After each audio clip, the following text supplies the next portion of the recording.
in high school you learn about solids, liquid, gases, and you think that's everything. And then maybe in college or something you learn about plasmas, how that's, you heat a gas up, you strip some electrons off, and now you have ions. And it's kind of like a gas, except it behaves differently, especially if there's electromagnetic fields around, because it's charged particles. Right. It's the fourth state of matter. The fourth state of matter. It's also like 98% of the matter. Of the regular matter. Of the regular matter. Right, Really? because the sun, I mean, a star is mostly, it's hot. Plasma. So it's all Miasma. plasma. And most of the intergalactic and interstellar gas is also plasma, because it's hot. Turns out we get a lot of ionization. Yeah. Okay. Yeah, it's I all guess hot. that does make sense. And when you... Welcome to Walkabout the Galaxy, the comprehensive astronomy podcast where the science is universal, the opinions are personal, and Instagram is bewildering. We are Strange Charm Top and Down, the Astroquarks, also known as Josh Caldwell, Patty Dove, Jim Cooney, And Audrey Martin. coming to you from the Walkabout studio at the University of Central Florida. Remember to subscribe to us on all platforms, including YouTube, Facebook, Twitter, and Instagram, which I am still learning. It's got lots of pretty pictures, Josh. I've never been there. I've never been on Instagram. Ever? Your No. wife has. My wife has, but I don't know what it So is. you- I think it's just if- like a Spends copious newfangled amounts of kids time. thing. Well, if you haven't been on Instagram, then you missed the fact that because we were off last week, I posted hey, let's reach out to our followers on Instagram that. with I a caught ask us a question. We got so many questions. We did get questions, but I didn't notice them until after the story was dead, so I didn't answer any of You them. can't, no. you can't post them after it's dead? I don't know, maybe You probably can. can. I think you My can. limited understanding of all this, which is I'm saying, Instagram is bewildering, is I posted, it said, hey, ask us questions since we're not doing a show this week, and then I forgot that I posted that, and then 26 hours later I checked, and I didn't know how to do anything anymore, and I saw that some people had maybe posted questions. Wow. Apologies to our fans. Apologies to everyone who We'll posted a try to figure. question. Then I posted a thing on Instagram that said I don't know how to use Instagram. We'll re-up that. Okay. We are on Instagram, nevertheless, but not Ravelry, Dogster, or Bigo Live. Dogster. You can, however, contact us anytime at wtg@ucf.edu because we do know how to do email Most of the time. Eh. with questions, compliments, and to find out how to get a cool Walkabout t-shirt. Our Stumper, you did put a t-shirt on over your t-shirt. Heck yeah. Our Stumper today is instrumental. You are in charge of a mission to an astronomical object, and you get to choose the object, but the mission can have only one instrument. What is your destination, and what is the instrument? Oh, God. Jim knows already, so we'll start with him. He's looking very I just came confident up with one right over now. there. I was going to be a smart ass and say a cello or something, but I'm going to instead. I'm going to Europa with sonar. Ooh. Sonar. What do you mean by sonar? On my boat, I have a fish finder. You know, it bounces sonar down there, and then Will you it can work? map out. Does it work through ice? I have to get through the ice, but that's not an instrument. That's like a. I'm gonna have a Sonar's radioactive a plug or technique. something like that. You're you know, gonna it's have you're gonna go there with something that melts something that melts through the ice, and then However, I mean their ice is it's thick. kilometers. Yeah, it's gonna be a challenge. This is a technological challenge. Tens but of But Hey. there was no Hey. limitation There was on no our limitation. imagination. Yeah. well, the limitation was one instrument. So I'll grant you That's an a instrument. giant Yes. radioactive blob. gas that I to can get melt through, through, melt through, and then I'm using a drop sonar to map out. sonar down there to see the vast You can- emptiness of Europa's ocean. That's my prediction. Oh, well, find some if so, fishes. then we've learned Then something. you've learned that there's nothing swimming around down there. Yeah. Well, but at least we'll figure out the depths and stuff because Okay. it bounce off the bottom. Okay. like it. Audrey, what do you think? Where do you want to go? This What do you is- want to take? This is tough. Hey, they don't call them stumpers for nothing. I'm stumped. And they all do call them stumpers. They all do. They do call They're them always that. called. Addie's ready to jump in. Go for throw it, your go for it, life go for on. it. I mean, this is boring. You're going to go to the moon with Don't a you dust dare go to the detector? moon. What? What? Seriously? Mostly I because thought about that, but I was like, I kind of do want to know whether or not that damn dust is jumping around there. Thank you. Mostly because all of my life revolves around my scientific life, and also sometimes my personal life revolves around whether or not freaking dust moves around on the lunar surface, and how and when and what it looks like and how it's charged. And I'm going to go up there with a really nice With dust the detector with some ultimate- Langmuir probe sticking out the edge. Is that a I don't different know. instrument? I don't know It if can I be a can do plasma that. dust detector. I don't know if you can do that. Okay, well, at least it's going to be like a dust detector With the grid on the top. best dust It's going to detector. be top of the line. Big, sensitive, So, and this able is to my tell, answer. like, okay. But I'm sticking with it because... Because I thought about that too. I'm like, I kind of So would much of hate my that, life. but at the same time, I want to know whether or not that stuff. It would be so satisfying. Yeah. But also, then I don't have to think anymore. For the Stumper. For the Ever? Right. I feel bad because both of you are very interested. I didn't even know that was a question. Oh, what? What? Have you never listened to us talk? Have you ever met us? Apparently not. Dude, what do you think we do all of our research on? I know that you were Wow. interested in dust on the moon, but I didn't know I whether think you were you- asking questions about weren't whether you- it's jumping up around or not. That's Weren't So you at some embarrassing meeting not too for long you. ago It where is for somebody me. posted something? This is from the Caldwell paper Yeah. about dust jumping around on the moon. I haven't read that paper. Obviously. Clearly. I know you were in Deep Impact. Well, there you go. Good Something. cover. Good recovery. Good rescue. Yeah. All right, Audrey. We can stall no longer. Okay, can it be to a Yes. place that may or may not have been identified yet? Just say it. Yeah. Just All right. what she said. Planet X Oh. with a visible imager Okay. to And a big prove flashlight. or disprove, yeah, to You can prove have or a light for disprove that it's there. Whether or not it's there. Okay, that's kind of fun. Interesting. Is that a cop out? It is No. I don't know. It's, you know what? It's different. We'll take it. Today we'll talk about wacky water ice, rings around Quawar, cosmological magnetic fields. But first, this episode of Walkabout the Galaxy is brought to you by the tropical year. More than just an amazing 12-month vacation, the tropical year is what keeps the equinoxes and solstices from drifting around your calendar.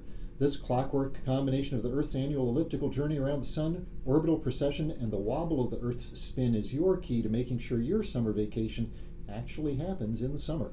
Whether you are sighting the solstice at an ancient archaeological site or planning a party for the longest day of the year, let the tropical year keep your dates straight. The tropical year. Feel pure good every day. Some sort of juice. You got soap? I was thinking something that you drink, like Fiji water. Oh, that's pretty good. Is it mine? It's Some yours. Juice. Tropicana. Oh, We were both close. cute. That's pretty good. Some kind of juice. Some kind it's of like, juice? It's kind of amazing you got some kind of juice, but then didn't think of Tropicana. It is. The juice. There's all kinds of Firing space like news. half of my cylinders today, I think. So. Speaking of firing not on all 33 of your cylinders, Yeah, good call. something did fire on 31 out of 33 cylinders recently, which is pretty exciting. Super heavy test firing. Yeah. It fired at 31, so this is the thing in Boca Chica, Texas. It's a space. Which is fun to say, Boca It Chica. is That is Space fun to say. X super heavy Starbase. Starbase. It's at Starbase. Yeah. Right. But it's the super heavy, which is the bottom of Starship, Right. basically. And it has 33 Raptor Yes. Raptor engines, and and it was supposed to fire all 33 of them, and they fired 31 of them. Right. Oh no. Well, because- one of them decided not to, and the other one they decided not to. Yeah. And then 31's better than 30. Yeah, they still would have gotten into orbit with 31. They have like probably a 10 engine contingency. I don't know. And they fired them at like 50% thrust each. Yeah. And And they didn't break the bolts. It stayed on the pad. It's How just strong are those amazing bolts? to me that Really? stuff is Yeah. possible. I mean, that's just like I remember what I learned. This is with all rockets. Yeah. They're all bolted down. Yeah. They turn the engines on, and after the engine's on, they're like, okay, release forget the the bolts. Wow. Okay, I I had always, when I was a no kid, idea. I was like- That is completely reshaping. Yeah, like with Yeah. model My rockets, you mind. just set the rocket there, and it's just gravity Yeah. holding it on. Yeah, And no. when the engine fires, There's it goes up. Bolts. There's these bolts that are The insane. size of us, that probably. are explosive. Oh man, I've seen some giant wrenches out at KSC. For these Really? things. They're pretty amazing. So yeah, but like the shuttle had bolts. Is that so that holding like it down. it doesn't go up too slowly at first when the engines are first No, firing up? it's so that if there's a problem and things are only like half-ass firing, Oh. then you shut it down. Shut everything down and it has before- flown anywhere. yeah. Okay. Yeah. But yeah, it's pretty amazing. So It's crazy. So how When big are this those thing- suckers? Very large. I don't know, but like the super heavy is so it's It's lots twice of as engines. twice as much thrust at liftoff as the SLS, which just became the most powerful rocket to go into space last year with the Artemis 1 mission. Yeah, that has some big bolts too. Yeah. So it's kind of amazing. I gather that they still Turns out this is just a Bolt podcast now. It's about big Bolt. nuts as well, or Yes, also okay. that. It's just Bolt fan podcast. I don't think that they've got the final FAA clearance to launch yet. No. They've got some FAA clearances for some operations or something, or they've been told what they have to do. But they are getting closer. This was obviously a big milestone. But yeah, this will be a crazy thing to see. It takes this giant Flash Gordon stainless steel rocket up into orbit for a single orbit is what the first test flight is going to be. There was a fireball, speaking of big flames. Yeah, there was a huge fireball that burned up over the English Channel last night. And wow. I think breaking people... news. Huh. Breaking news. That's a pretty small region to say it burned up over, right? Wouldn't it cover a bigger area than that? Well, so I think that you could see it from like northern France and part of the Netherlands, and I assume England as well. But yeah, it was a pretty decent sized asteroid that turned into a meteor that then was a fireball. It was probably meter scale or something like that, right? Object. Yeah, definitely. Did any bits make it down? I don't think so. I don't know. Not recovered, at least, yet. And if it was Yeah. over the English Channel, it will probably never not. be recovered. Yeah. That would be pretty cool. But yeah, I don't think so. But yeah, it was a fireball, and to be a fireball, a meteor has to be brighter than Venus. Oh, Really? I did not know that. there you go. That could have been a good trivia someday. But I already Audrey know. just ruined it. I ruined it. Don't worry, I'll forget. You can ask it later. I will too. Yeah. Cool. And then there's a lot of news from JWST. Artemis doesn't have hold down bolts. Artemis does It's not just have heavy. bolts.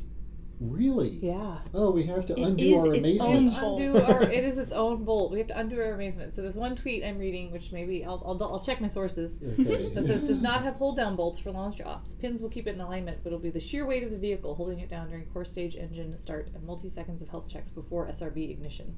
Oh, right. Because once the SRBs go, You can't you stop. can't stop it. What's SRB? The solid rocket boosters. Oh, gotcha. Okay. Those things are Solid. You can't turn them off. So it wouldn't help to So there's have a bolt. it's like when they're going, you got to let the thing go. Fair. And I guess Shuttle had them because the main engines provided enough to do something bad if you didn't have them. But with Super Heavy, everything is liquid fueled, which are we can turn them off. But like the SRBs are like a bottle rocket.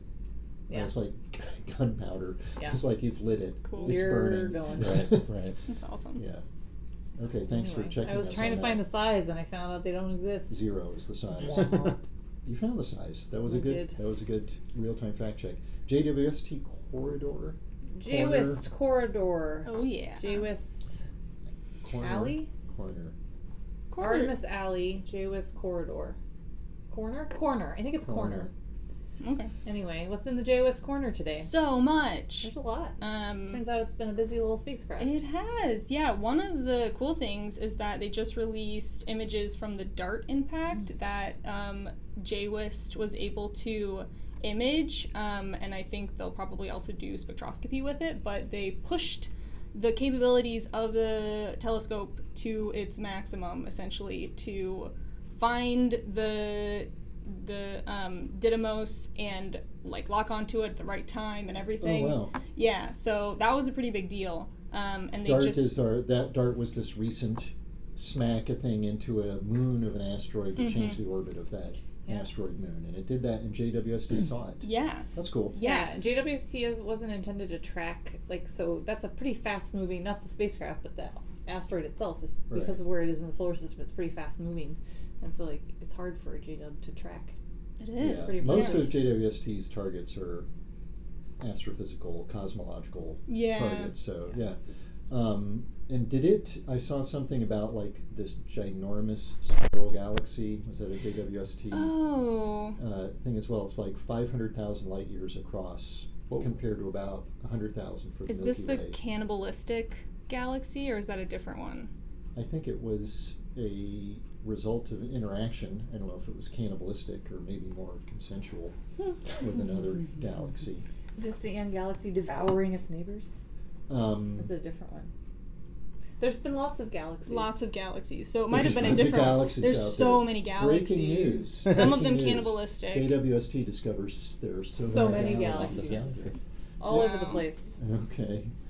Oh, and so there's one researcher in Germany, I believe, who has been going through a lot of JWST's MIRI instrument, mid-infrared, and finding asteroids in the images that they were there for calibration or they were looking for a different target. One person's noise is another person's data. Yeah, exactly. And so they're starting to find a lot of cool main belt asteroids with JWST that they were not going to find otherwise. Like little tiny ones. Yeah, little baby ones. They're seeing the glow, the thermal glow of these asteroids that are warmed by the sun, that are not at all what the telescope is trying to look at. They're having their very own But tropical they're year. there. They're in their tropical year. Yeah. So how come, asteroids get named, and they obviously have like alphanumeric designations, but then they also get named for people like you guys have asteroids named after We you. do. We do.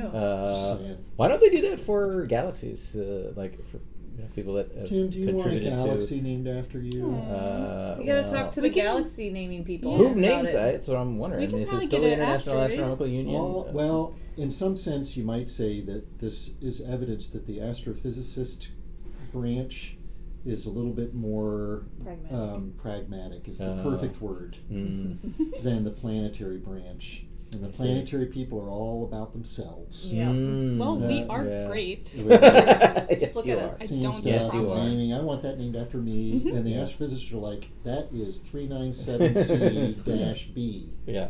And All right. I don't think Fair enough. I think it doesn't have anything to do with anything except that. Right. Okay. Get it started, Jim. All right. Yeah. Make it so. They're mostly going to be named Cooney. Right. Cooney 396. Let us start with the wacky water ice. Wacky water ice. Wacky wavy inflatable arms. That's what I keep thinking of when we're saying that. Anyway, so there was a story a couple weeks ago about wacky water ice that some researchers made, and it's very excitingly named medium density amorphous ice. Ooh. Wow. Which doesn't even make a good acronym. So typically, No, that doesn't sound exciting at all. so you got water in your liquid state. You got frozen ice in your frozen solid state. Right? What's the difference in the densities? Oh, well, the frozen, oddly, for Yeah. ice is less dense. Yeah, for than the water liquid. ice, which is not the same for most For things. most things, yeah. Right? When you freeze something, when you make it a solid, It shrinks. it's more dense than the liquid form. Yeah. But that is not true for water ice. And that Water has is to do, weird. Water is weird. So I'm weird. glad it is, because, man, It's Yeah, it's life good on that Earth it's weird. owes its existence to that fact. to Yeah. the weirdness of To the water. To the weirdness weirdness of water, water. Yeah, and it's like a really simple molecule. It's like Yeah, right, two hard to hydrogens, get, much simpler. an oxygen. Very abundant. Very abundant. We know a lot about it because we've been studying it for a long time, but we also just like still don't know some of the basic reasons why it does some of the stuff it does. That's one of the coolest things about this. I thought, like, water, you'd think by now We'd have we'd figured have a it really all good out. handle on that. We'd have the book of water. Yeah, yeah. And so in this experiment, I think they were basically practicing for some sort of bartending competition. Right. I love the experiment. Because they took some water and they basically put it in a ball mill, but like with some stainless steel balls. They took some ice and some water and they shook it up really hard in like liquid nitrogen temperatures. But this is the kind of thing you would do if you were like polishing or like rounding stones for gems or something. Ball mill. The ball mill is It's used called a for ball that mill often. because it's a box with balls in it. Yeah, like spherical balls. Big round. As opposed to Like cylindrical balls. big Yeah. round Yeah. steel cubic balls. Yep. Exactly. And then they instead of putting rocks in there, they put very, very, very cold ice. Yeah. And then they shake it. And they shake it. And they were doing this to like try to study the very tiny ice crystals. So they were trying to make really tiny ice crystals and study those. Because apparently there's like 20 known crystalline forms of water. That was the 20th form was just discovered last year. And there are 2 types of ice that are jumbled, and those are the amorphous ones. So crystalline means it has a very ordered structure. The amorphous means it's more jumbled, and that's actually very astrophysically interesting. It is. And that one transforms into the other on a kind of long time scale at solar system temperature. So when you see, I believe, amorphous ice, that tells you that thing is like no more than 50,000 years old or something like that. So on some of the younger outer solar system icy bodies, when we see amorphous ice, planetary scientists get all excited about that because that ice was deposited not 4.5 billion years ago, but it's not recently. Found naturally on Earth, but might be in places like Europa and other places. And then so what they found? So they in found this study, MDAI. they shook it up really hard. What do they call it? MDAI. Yeah, I think just MDAI. Yeah. MDAI ice. They basically they think when they were shaking up this ice so hard, the steel balls were like breaking the crystalline structure enough to knock some of the water molecules out of their structure, and which have allowed it to be packed a little bit more tightly. So that's where we get this medium density, is it's like packed a little bit more tightly than regular crystalline ice, but not as tightly as like water or some of those other amorphous versions. Right, okay. So it has almost the same density as liquid water. Ooh. Whoa. So it's like a glass-ish state, where you sort of have liquid flowing. So they have lots of follow-up experiments they want to do, but it's a new sort of phase and state of getting water. back to the bartending, you could have your drink, and instead of all the ice floating at the top, it would be suspended uniformly throughout because it's the same density. That's as same ice. density. Yeah. There you go. Physics saves the party again. Yeah, Yep. and it Nice. usually does. It's cool. That I love that experiment is so simple. Yeah. I love that we're learning something about something simple that we should have known everything about already. Yeah. And I love that we're going to have a great new way to have our drinks cold. Yeah. Oh, there was one cool final thing. Sorry. Cold. So when they also noticed that for most things, when you compress them and release the pressure, they sort of slowly return to how they are. But when they compressed this ice and released it, it released a large burst of energy. Oh, yeah. What? Because so it was like sort of setting back into its state or something. It released a large burst of energy. So it could cause things like ice quakes on Europa and like other interesting... Yeah, because there are these tidal stresses on these moons which can do this compression and stuff. And release. And there's probably stainless steel balls Floating shaken around. around. Sure.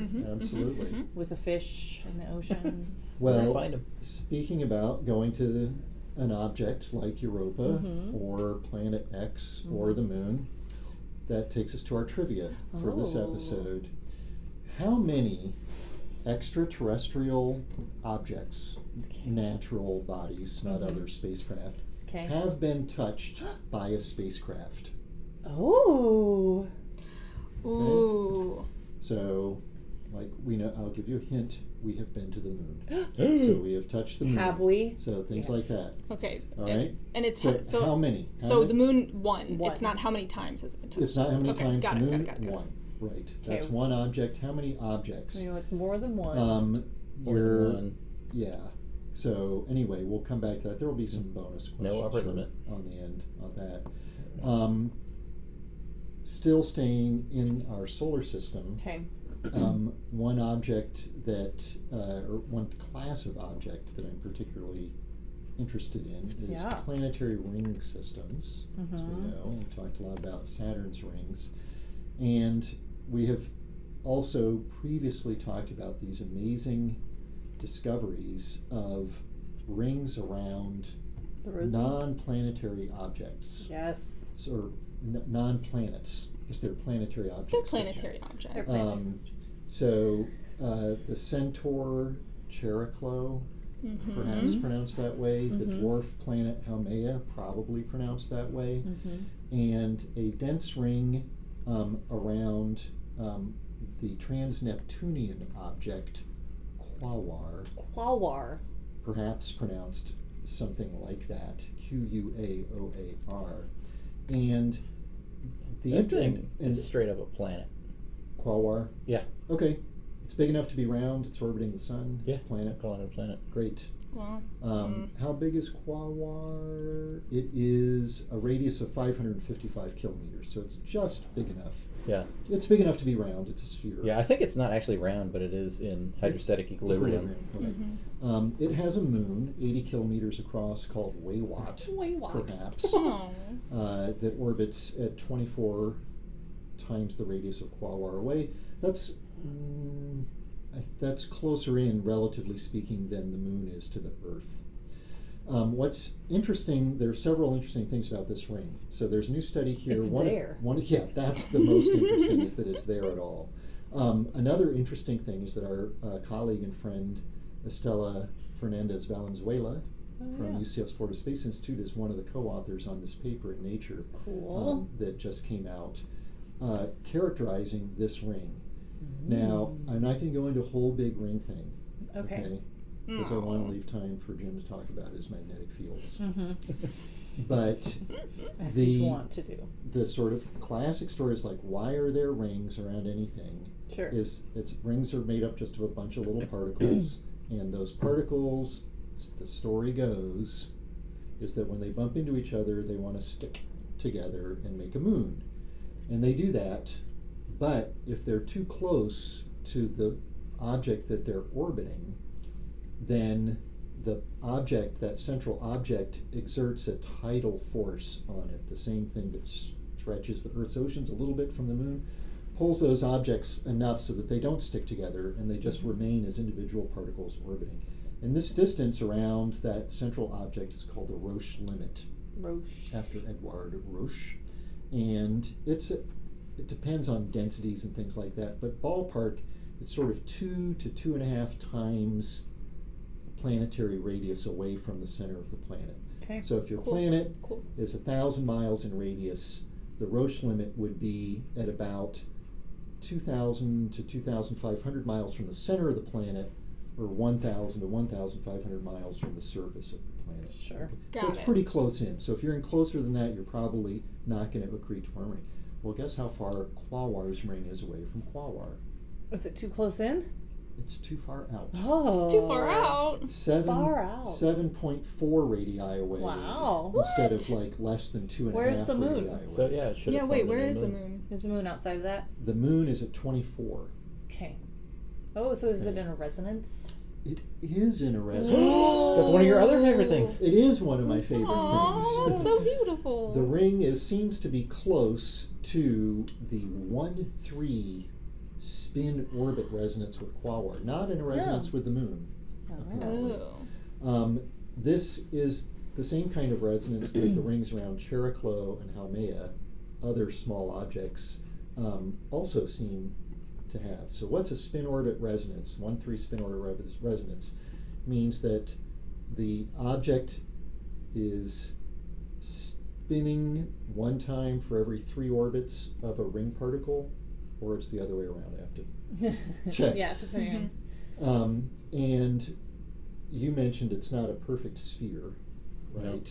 So that means that its gravitational field is not perfectly spherical and axisymmetric, Right. which means that its spin introduces some periodic perturbations to those ring particles, and those ring particles have a natural periodicity, and if those things are beating with each other at a ratio of 3 to 1, which they seem to be, it can produce some perturbations on this ring.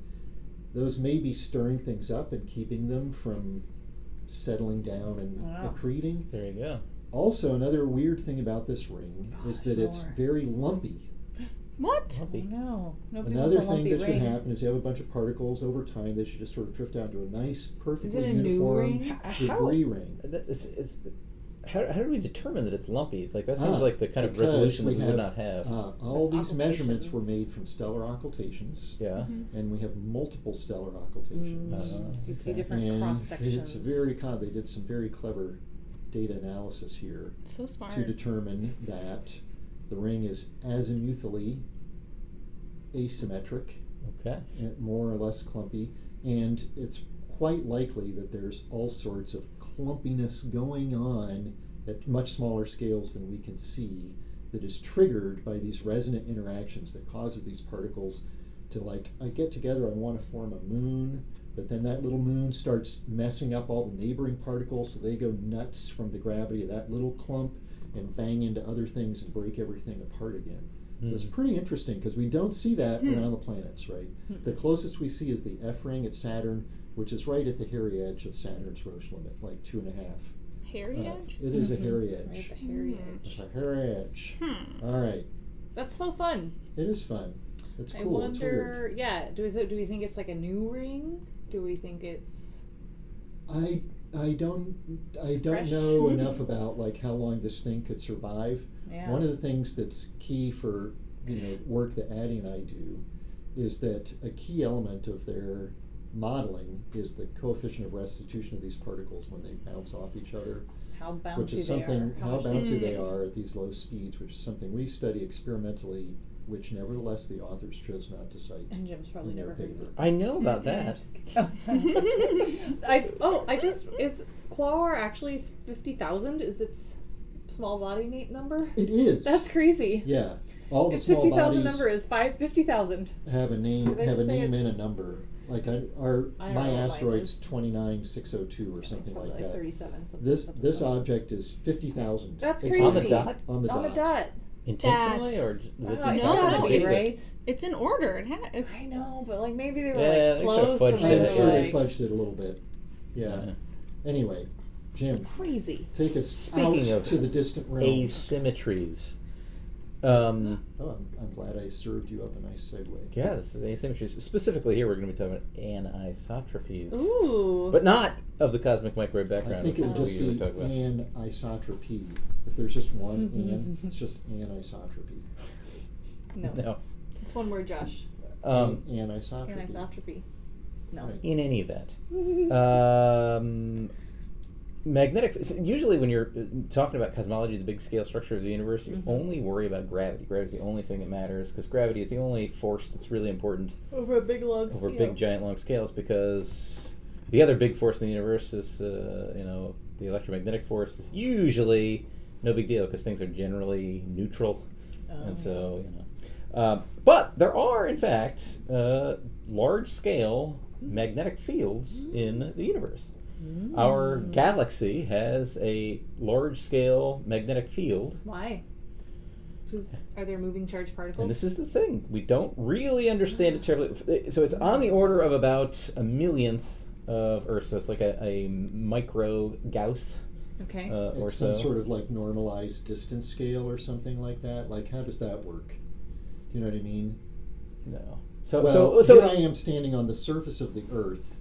I measure the Earth's magnetic field, and let's say I make a measurement of 1. Right. Where and how do I measure the galaxy's magnetic field? Right. So obviously it's fairly uniformish at about not at 1, but on the order of 1 micro Gauss throughout the galaxy. Oh. It's going to be a little bit bigger towards the center and a little bit weaker, but it doesn't drop off like 1 over r or r squared or something like that. But I don't know the structure of it terribly well. Neither do we, because it's very hard to measure that kind of a very small thing. But we do know it's there. And it's organized. Like, this isn't this is not this just isn't random background magnetic fields from all the gajillion things that happen to be in the galaxy. There's some organized things, and so there is. There's a proposed mechanism that's called the galactic dynamo. I mean, it's all like always a dynamo. we've talked about on recent episodes of this podcast, the Earth's magnetic field produced by a dynamo mechanism inside the Earth, which we still don't well understand. Right. We also don't well understand the galactic dynamo, but again, it has something to do with the rotation. I mean, the galaxy is rotating just like the Earth's core is rotating, and it's made up of charged particles, and so it's producing a magnetic field. But the big trouble with that is, and of course the galaxy has one, but that's also spreads out into intergalactic space. Yeah. And so there are You don't stop magnetic fields. They just keep going. you have very, very, very large scale magnetic fields, like which zombies. but then there's the question of like, to get a dynamo started, a magnetic dynamo started, you actually have to have like seed magnetic fields. If it starts out with 0, then the rotation of the galaxy won't trigger anything.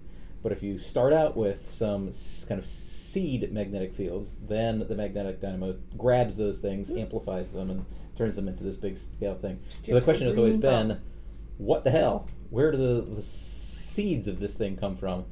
And there are a bunch of proposed mechanisms that go by all kinds of funny names, but they're hard to test. But this is where, because this is, I would think you'd be all geeked up about this because... Oh, I was about to be. Yeah, because we're talking plasmas. I mean... Ooh, charged particles. So it turns out that a good portion of the material in the universe is in the plasma phase, right? Yeah. In high school, you learn about solids, liquid, gases, and you think that's everything. this. And then maybe in college or something, you learn about plasmas, how that's, you heat a gas up, you strip some electrons off, and now you have ions. And it's kind of like a gas, except it behaves differently, especially if there's electromagnetic fields around, because it's charged particles. Right. It's the fourth state of matter. The fourth state of matter. It's also like 98% of the matter. Of the regular like matter. That, of the regular Right. matter. Right, Really? because Yeah. the sun, I mean, a Stars. star is mostly, it's hot. Plasma. and so It's it's a all miasma. plasma. And most of the intergalactic and interstellar gas is also plasma, because it's hot. Turns out we get a lot of ionization. Yeah, Okay, yeah, it's I all guess hot. that does make sense. And when you move plasmas hot right around, you can produce magnetic Magnetic fields. fields. And so this is very exciting. So, but the proposed mechanism that was recently tested in a laboratory, this has been very hard to test, is... Usually this is exciting because you almost never get to do anything cosmologically related in a laboratory. I know. I was like, oh, how big is this laboratory? But they were trying to test whether you could kind of generate these magnetic fields by this mechanism called the Weibull instability. Okay.